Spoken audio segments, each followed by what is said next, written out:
જય સ્વામિનારાયણ। હું રોહનભાઈ શાસ્ત્રી માવતર વૃદ્ધાશ્રમ ડભોળા ગામની અંદર છેલ્લા ઘણા વર્ષોથી ચાલે છે અને આ આશ્રમની અંદર ઘણા બધા લાભાર્થીઓ અહીંયા લાભ લઈ જ રહ્યા છે। આજે તમારો બધાનો પરિચય માવતર વૃદ્ધાશ્રમના દાદા અને બા સાથે હું કરાવવા જઈ રહ્યો છું। તો બા જય સ્વામિનારાયણ। જય સ્વામી। બા આપનું નામ શું? સરલાજી માસ્ટર। સરલાબેન માસ્ટર। બા આપ કેટલા વર્ષથી અહીં રહો છો? મારે અહીંયા 7 વર્ષ થયા। 7 વર્ષથી રહો છો। તો બા અહીંયા કોઈ ચાર્જ કે એવું કંઈક આપવામાં આવે છે? અહીંયા કોઈ ચાર્જ અમે આપી શકતા નથી। અમારી પરિસ્થિતિ એવી છે ને કે અમે ચાર્જ આપી ફ્રી ઓફમાં અહીંયા રહો છો? ફ્રીમાં રહીએ છીએ। બરાબર છે। બા જો તમને વાંધો ના હોય તો તમારી અંગત જિંદગી માટે થોડા સવાલો કરું? હા, કરો ને। બા આપના દીકરા દીકરીઓ કેટલા છે? એક દીકરી છે અને 2 દીકરા છે। 2 દીકરા છે। તો દીકરા હોવા છતાં તમારે અહીંયા આવવાનું કારણ શું બા? હવે તો ઘરના કંકાસો હોય, હા પછી એમાં હસબન્ડ ઓફ થઈ ગયા હા હા એટલે એકલી પડી ગઈ ને આ કજિયા કંકાસ મેરેજ કર્યા પછી બધું અંદર ઘરમાં ઝઘડા કંકા ચાલુ થઈ ગયા હા એટલે હું તો પછી સ્વેચ્છાએ અહીંયા આવતી રહી। બરાબર। બીજાના કહેવાથી કયા ડભોળા આશ્રમ છે હા હા એટલે સરસ। અહીંયા આવતી રહી પછી।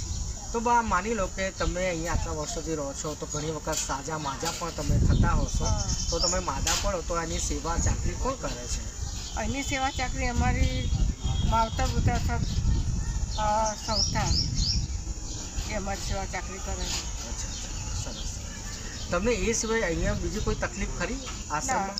બીજી કોઈ તકલીફ છે નહીં, પણ આ રહેવાની તકલીફ છે હા હા કે આ ભાડાનું મકાન છે તે ખાલી કરાવે છે અને અમારે થોડું આ મકાનનું બાંધકામ ચાલુ છે નવા મકાનનું, પણ એવી સમસ્યા ઊભી થઈ છે કે એમાં મૂળ અમારે પૈસાની ઘણી જરૂર પડે છે। હમણાં બાંધકામ અમારું રહી ગયેલું છે, એ સ્ટોપ છે, તો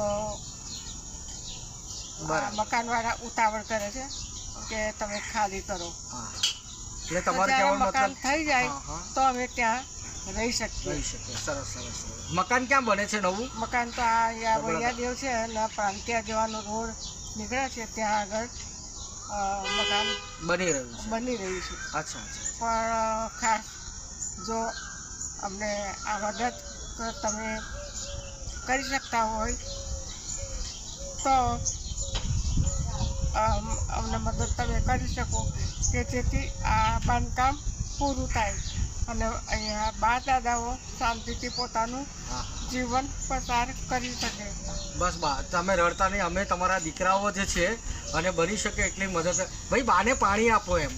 અને બા જો હવે એ જે થયું એ થયું, તમારા જિંદગીમાં ચડાવ ઉતાર ઘણા બધા આવ્યા હશે, પણ હવે તો આ જ આપણું કુટુંબ છે અને આ જ આપણો કબીલો છે।